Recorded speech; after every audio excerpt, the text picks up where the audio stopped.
I've learned a lot more about maintenance in RVs, especially with my husband sort of, teaching me things. I've realized that I can do, more difficult things than I thought I could. Are you an RV person? Or are you just RV life curious, wondering how people live in a tiny space with their family 24/7? Either way, this is a podcast for you. My name is Kate White, and I travel full-time with my family and 2 kids and the dog in an RV. Every week, I sit down with a fellow RV woman to learn why she chose RV life and how she has changed on the road. Pull a chair up to the fire and let's chat. Hello, friends and fellow RV queens. This is Kate White, your host, coming to you from a little town called Buchanan, Michigan, which is about 30 minutes away from that western shore of Lake Michigan. Western? Is that right? Yeah, that's right. We are snuggled in the woods, and it's kind of a dreary day, so it feels really cozy. Today, I was honored to be able to chat with Miss Wendy Wright, who is such a fantastic human. She is a former school teacher, still teaches online some, and her husband are the couple behind Glamp Life outdoor rugs.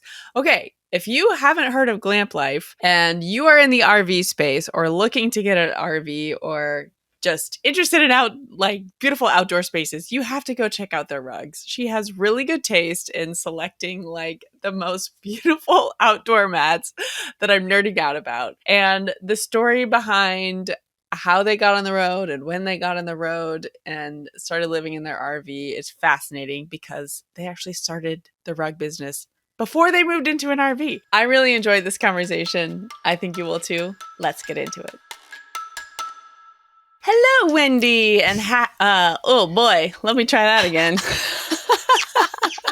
Hello, Wendy, and welcome to the RV Queens I'm the podcast. type that, if I start laughing hard, there's no recovering. I know. Sorry, I totally messed that one up. I was going to say, I'm the type that if I start laughing hard, I will not stop. So I'm going to try my hardest to I'm not trying to be rude, but I'm trying to stay composed because keeping it together. Oh my goodness. You know what? It's nice to just mess up from the beginning and then it'll be fine. Okay. Let me just try introducing you one more time and see if we can do it. Hello, Wendy, and welcome to the RV Queens podcast. How are you today?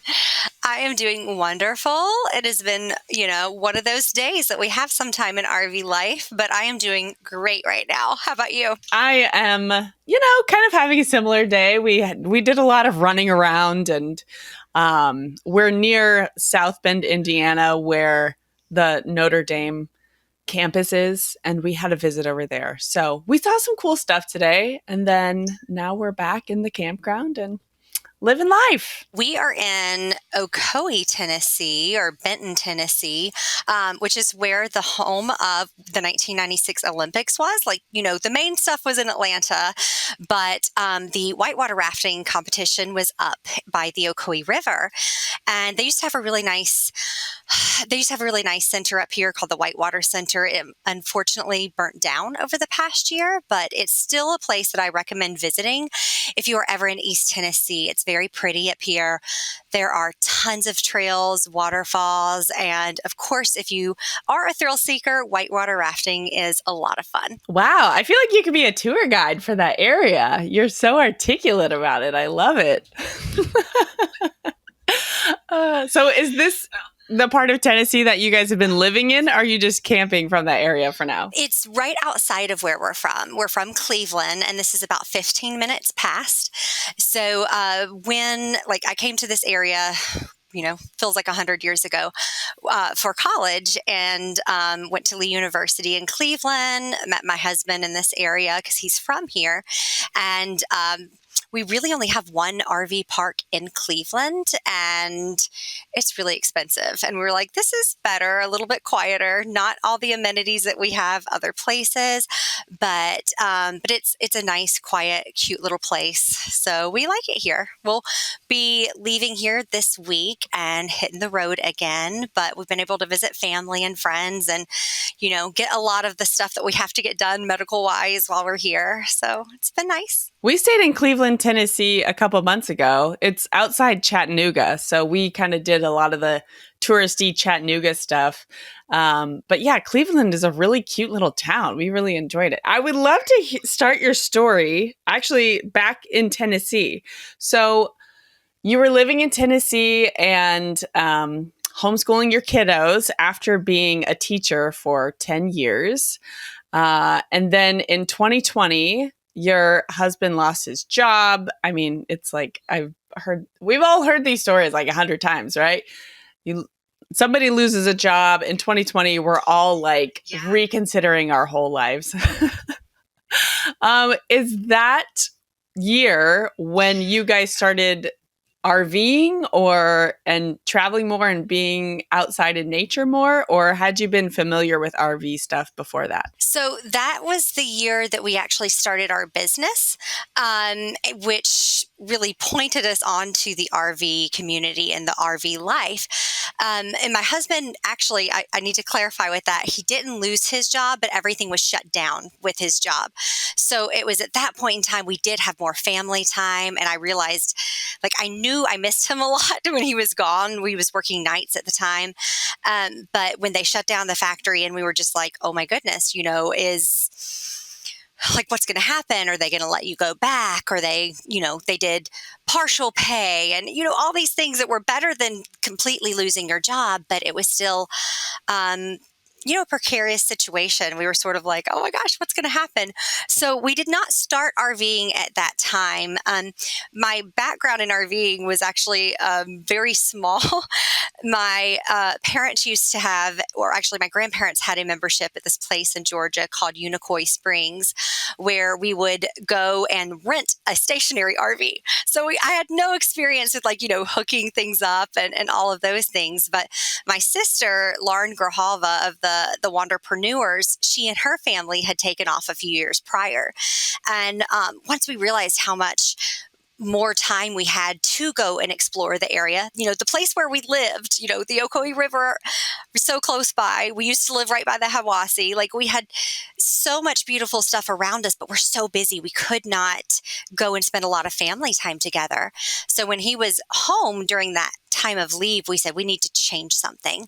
We need to do something. So that was when, honestly, talking to my sister, I said, I'm tired of teaching online and just homeschooling and just staying home. I want more adventure and more chances to do things. And we said, we need to start our own business. And the RV niche was just something that we were always interested in doing, but we just never had the time to do it. My husband got 2 weeks off a year, and normally we would go and visit family or go to the beach, but it didn't make financial sense for us to have an RV during that time.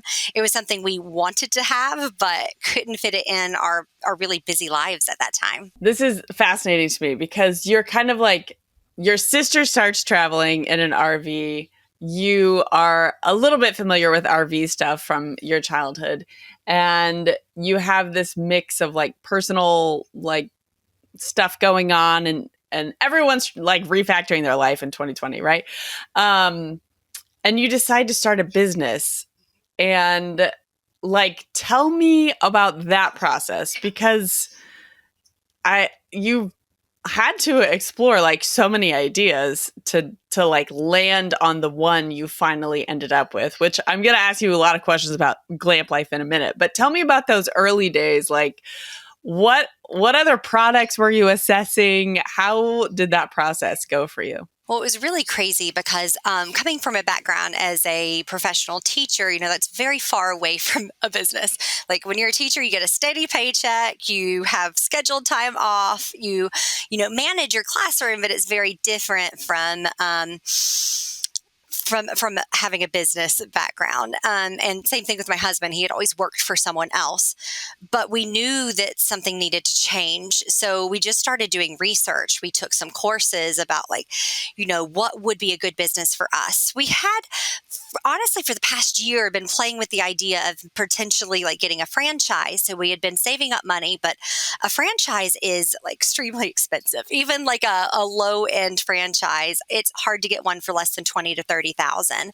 And then you still have to, have money for the building and rent and employees and many things that we didn't feel like we had the capacity for. And I knew that since traveling was something that we wanted to do, having a physical business and a physical location was not going to fit into our plan.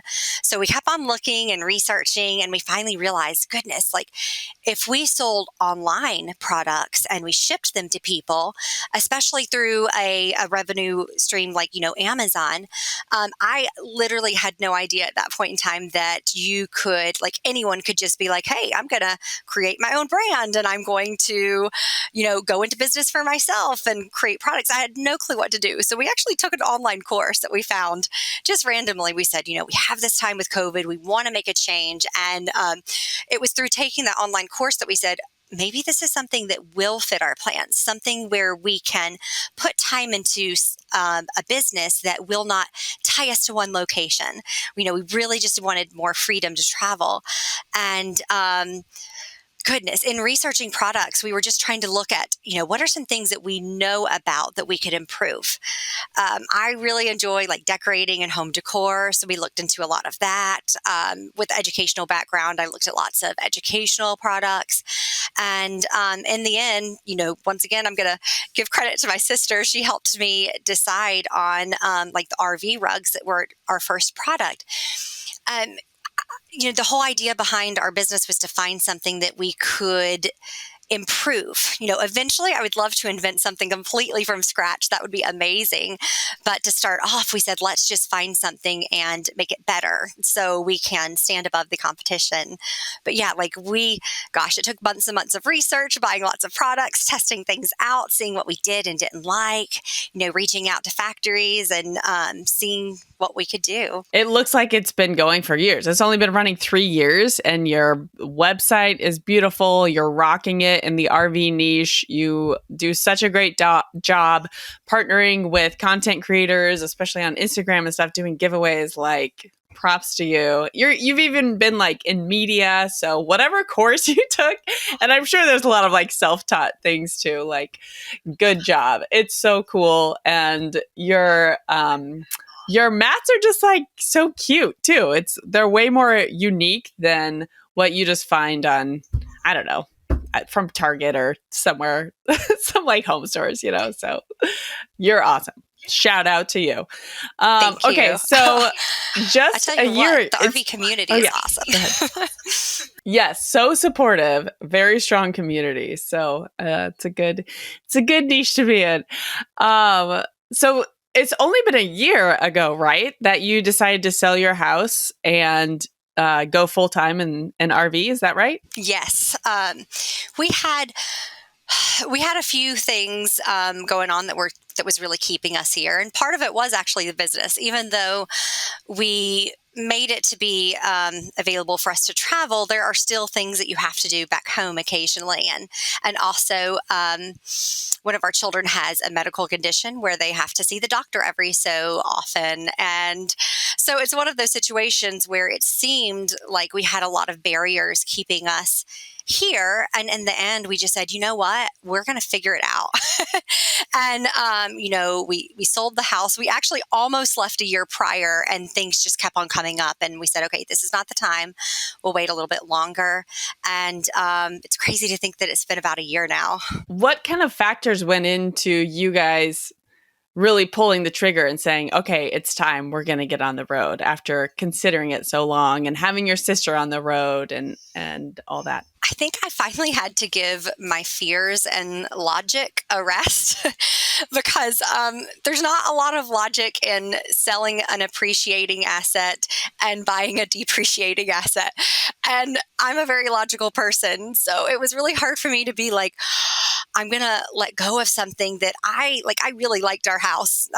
Just to be honest, I really liked it. It was more house than we needed, but it was in a safe neighborhood, a good location. And it just was something that I really liked. So it's a different situation than some people that like, they wanted to move anyway, or they wanted to do this. Like, I like our community and I like this area.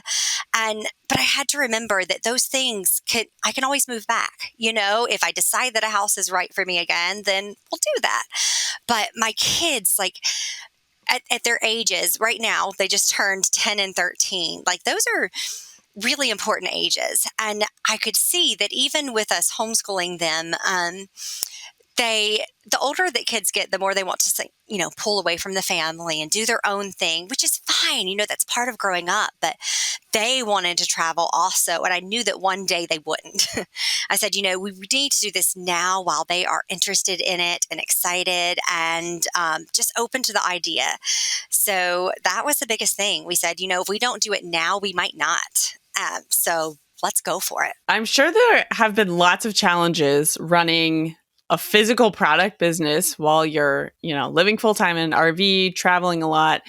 What are the logistics behind the scenes that you and your husband have navigated to keep both your personal life and your business running smoothly?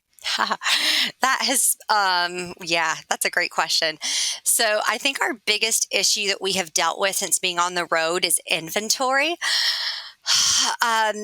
Because we depend on, some people will call it like a 3PL, or we depend on other people to help us ship our items. There are times where there's inventory limits, but I just ordered something and it's on the way to the fulfillment center. And they're like, oh, guess what? You can't send everything here. So that's happened to me once, where I had to figure out, okay, where am I going to put these things? So we have to get, storage units and other things because we don't have an extra room in a house or a garage that we could just put extra things in anymore. So that has been tough. Returns have been tough, finding someone that can get those returns for us, refurbish them, look after them, or, put them to the side so we can look and see if they're, resellable, damaged, all of that stuff. I believe those are probably our biggest challenges in being on the road. We just had to go down to Florida because while we were in Florida, we had to move around a lot of our inventory.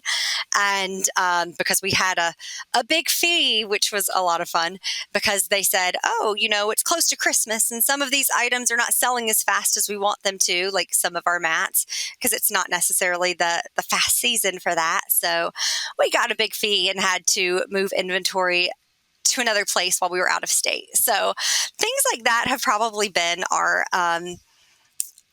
biggest challenges, because it's not always easy just to pick up your home and find another place to move. And it can be, it can be very expensive to do a cross-country trip to just move something around. And we have some wonderful people that have helped us with things. I have one lady that helps me with some of the shipping of the items that we do ship locally. And my mother-in-law has been great to help me with some of my returns. But at the end of the day, I really feel like moving the physical inventory around has been our biggest challenge so far. And are you and your husband all in on this, or do you have other, income streams coming in as well? That was another reason we were thinking we might need to wait longer to travel, because we are not at a point right now where we can fully live on this. It's going to happen one of these days, but anytime we have a big fee that is unexpected as the business owners, there goes the money that we were going to pay ourselves. It's always funny when you're a business owner, you can figure out how to pay other people to do things for you, but paying yourself is oftentimes the last thing that you do. I also teach online part-time. I teach kids in China with VIP Kid, which is what I had done a few years ago, and then it kind of stalled, and then they sort of started back. So that's a nice little supplemental income. And my husband also got certified to be an RV tech, and he does that, does odd jobs here and there. And those are our big things right now. So 3 different income streams, and we're always looking for more. Love that. And I've heard that story a lot of times meeting other RV families. And I mean, it's just kind of how it is when you're self-employed and an entrepreneur, and just got to make it happen, make it work. And That's awesome. I'm sure a lot of people can relate with that when they hear this interview too. Okay, so I'm curious to hear on the homeschooling front. You know, you're a former teacher, and like you even teach professionally now. You probably have more insight into education than moms like me who are just kind of like coming into this cold. I worked in technology before I was a homeschool mom. So tell me, what is your approach to homeschooling? Whew. Honestly, I really had to unlearn a lot of things that I did in public school. I had taught like 2 years of preschool, and then all the other 8 years were in like seventh grade language arts. So a lot of things that they teach you in school is like related to more classroom management and testing and test and measurements. And I can definitely apply some of what I learned in school to my own children, but it's very, very different.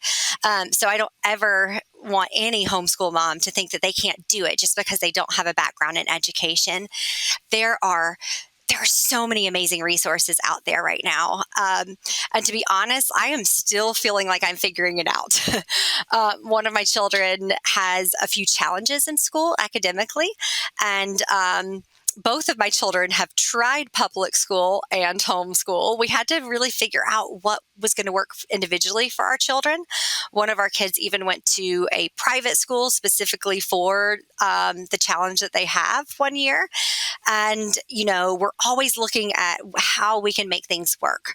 I am not scared to, hire a tutor to help.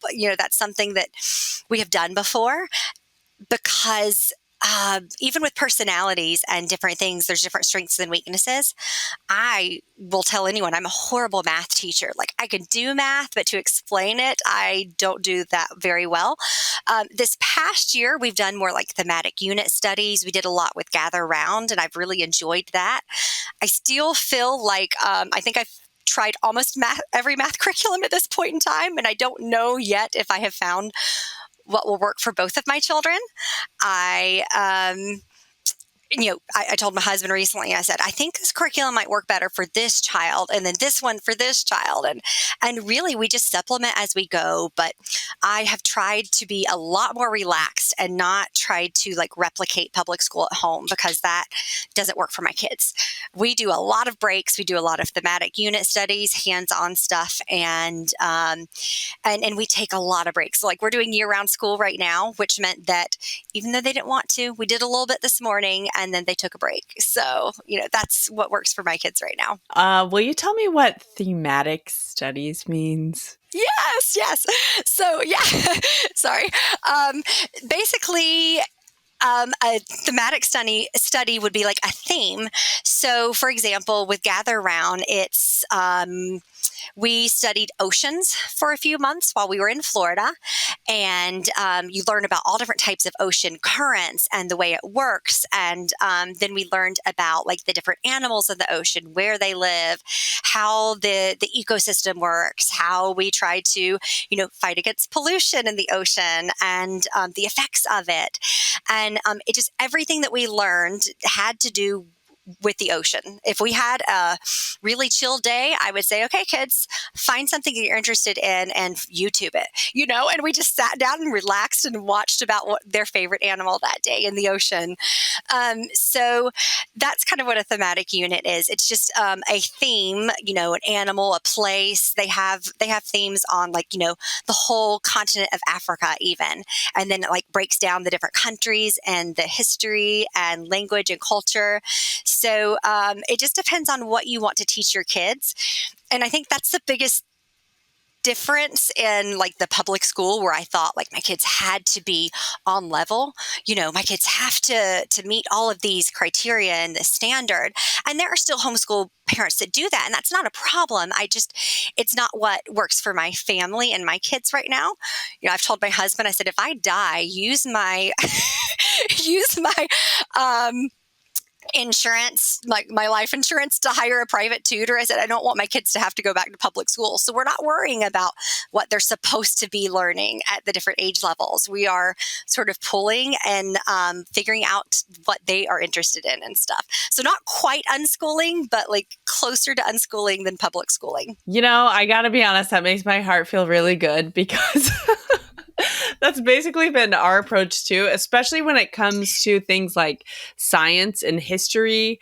When we stayed in Gulf Shores, Alabama for like a month last fall. And I didn't know the term was thematic studies, but what you described is basically what we did there. I was like, okay, we're going to learn about the what's it called when you learn about the water system, right? Where it's like evaporates and turns into clouds and then, comes down in the rain, whatever that's called. Like we learned about that because we were right by the ocean The water and we cycle. could go talk about it. Yeah, the water cycle. Thank you. You are a professional.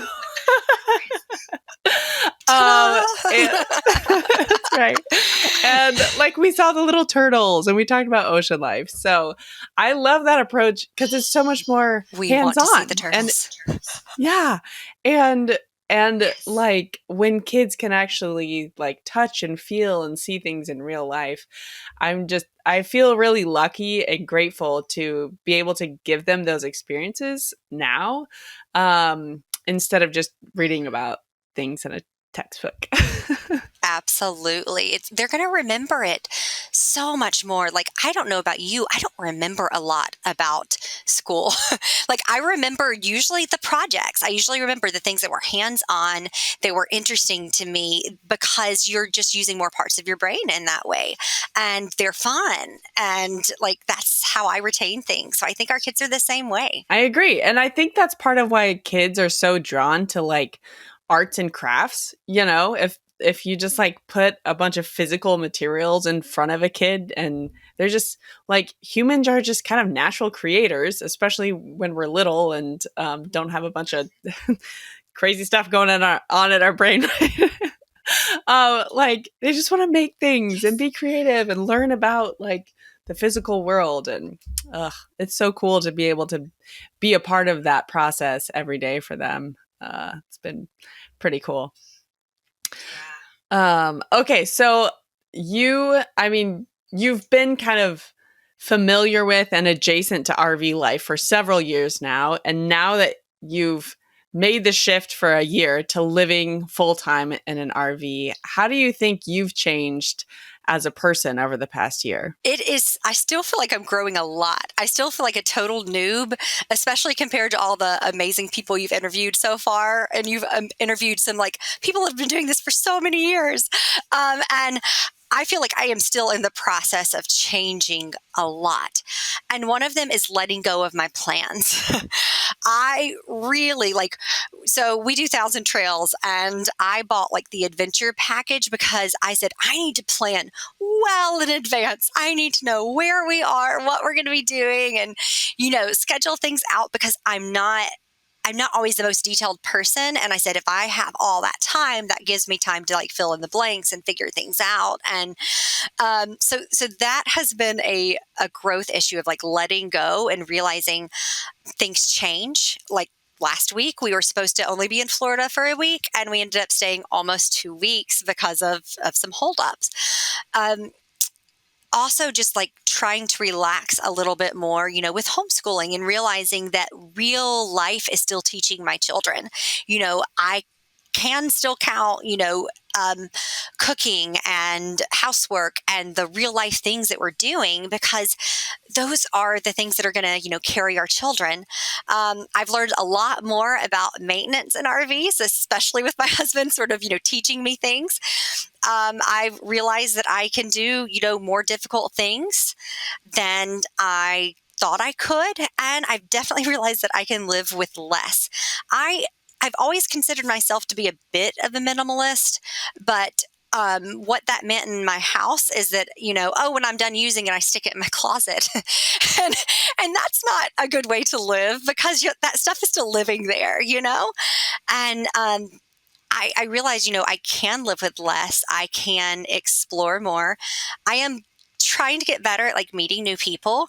I am a bit reserved, so I love people, but typically in small groups. And I'm trying to get a little bit better about realizing that people on the road, like oftentimes are open to making friends versus, in your own town, it's sort of like you kind of have your friend group. So I think all of those things are things that I've grown in and am continuing to grow in. Yeah, I can totally relate with that too, especially the flexibility part. Wow. Talk about things changing all the time. Okay, so you were interested in interior design, and I bet, knowing what I've seen from just your Instagram feed, it seems like you probably had like a really beautiful house at one point because you have a beautiful RV right now. Are you do you find yourself giving people like tips and tricks about RV interiors and design and stuff like that pretty often? There is a lot that I've learned, but I personally can't take credit for everything in our RV right now because of the fact that we bought it renovated. I knew that with the busyness of getting used to RV life, I said, and because I helped my sister paint her walls and do all that before she took off, I said, I don't think I have the capacity to do that right now. So we did buy one that was already renovated and did things, but I will tell people there's more that you can change than you think. I did not realize in the beginning that with an RV, there's not like load bearing walls. If I wanted to take down the fireplace and take out the wall and do all of that, the interior stuff, you can do that. I think that's pretty cool. I love the fact that you can paint the walls. You can put wallpaper up. You can put real blinds in. You can put screws in the walls. Like all the things that people were concerned about, I can certainly tell them, that you have freedom to decorate however you want to. And you can bring plants with you. I love that. I didn't bring all the plants that I had in my old house because I had tons and tons of plants. And that's mainly because I haven't yet figured out the best way to put everything everywhere. But yeah, I guess you could just make your RV feel as homey as you want to. And, in summary, you don't have to make it feel like it just was spit out of a factory, and not that there's anything wrong with it. RVs are so much more beautiful now than they used to be. Like I have been so impressed with every year I go to a new RV shows and I'm like, oh my gosh, this is so much more gorgeous than, 10 years ago. But you can just do so much to make it more homey by adding layers and textures and, plants and all the things you would have at home, just, on a smaller scale. And where did you find your renovated RV to buy? In Cleveland, believe it or not. It was the funniest thing. We had almost sold our house the prior year. So I had been looking, I think I've been looking for RVs for years and years because we were considering, keeping our house and also having an RV, but we lived in a neighborhood with an HOA where you can't park your RV in your backyard or your front yard or your driveway. So I said, well, maybe we can buy a small one and stick it in our garage. I was trying to think of all the ideas. So I actually had found, I know, crazy. I found a lady that had renovated an RV and I said, oh my gosh, honey, it was on Facebook Marketplace. And I said, look at how gorgeous this is. I love it. It doesn't fit us because it didn't have a bunkhouse. It didn't have any room for the children, that particular one. But I just started following her and I said, let's see what else she does. And then eventually she put this one out. It's a renovated Momentum. So it's a toy hauler, which works well for us when we have to move our inventory around. We can clear out the whole, as a 14-foot garage. And, I loved it, but in our case, we had to wait and sort of see what we made on our house sale to see if it was doable in the budget, So we were super excited when she was great. She worked with us. She knew we were going to sell our house and, kind of held it for us, which was super amazing. But yeah, right here in Cleveland, I went and looked at RVs one time at Camping World, found some okay stuff, but when I saw this for the first time, we all just really fell in love with it. You got lucky. That's awesome. It was meant to be. I have one more question for you, and then I'll have you tell everyone where to find you and connect with you online. So the slogan for this show is a podcast about unexpected riches. And I would love for you to share what's the unexpected richness that you found from RV life? Oh, wow. I just love the family time that we have, because of the fact that my husband was working full time at a factory job. He was working like 12 to 14 hours, and it was just awful. So I feel like the biggest win for us is the amount of time that we have. And like, honestly, just I don't know, like if with us being able to take maybe one vacation somewhere and then we always had to be back, like there's no way we could have seen even half of what we've explored in the year that we have been out here. I love it. And I think that's really relatable too. Like family time is number one, the most incredible thing that's happened for us. And it sounds so cliche and obvious because we're like living in an RV, super small space together 24/7. But it's seriously like such a gift to just be like present together so much, and it's wonderful. Okay, Miss Wendy, tell everyone where they can connect with you online and also where they can go find your beautiful Glamp Life mats. Woohoo! The .glamplife is our business Instagram, and then our family Instagram is the .glamplife family. So nice and simple. We do have goals to do a lot more. I feel like since being on the road, I've struggled a little bit more with putting out content because of just getting used to things, on the road, the extra chores or the different chores and those types of things. Also, you can find our items at theglamplife.com or on Amazon. You can just search, Glamp Life RV rugs or just the best RV mats. Any of those things will work. And we actually recently launched on Walmart. We're not in the stores, but we're on Walmart.com and Etsy. And let me see. We're doing a little bit with eBay right now. I think I'm going to shut that down and just focus on the others. We're still working on getting our Instagram shop running smoothly. It wants to disappear sometimes. But like our website is probably the easiest way to find us. And of course, on the road, send us a message if you're ever in the same area. We are super excited to meet people. Oh, we will be at the Hershey, Pennsylvania RV show in September. So I'm going to be sending out requests at some point in time. If anyone wants to meet up with us there, we're looking for a Glamp squad. I'm going to be working on gathering together some people to, maybe help us run the booth up there and hang out up there and get together. So that's awesome. I haven't heard of that, but it sounds like a good time, especially when the town is called Hershey, Pennsylvania.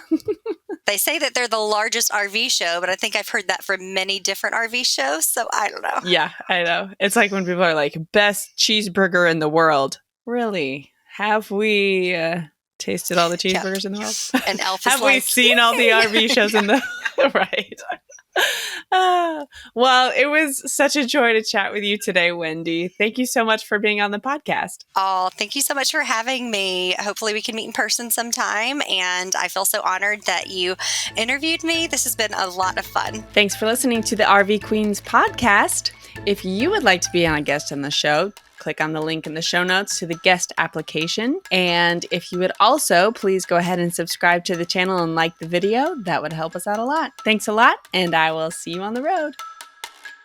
Oh boy, let me try that again.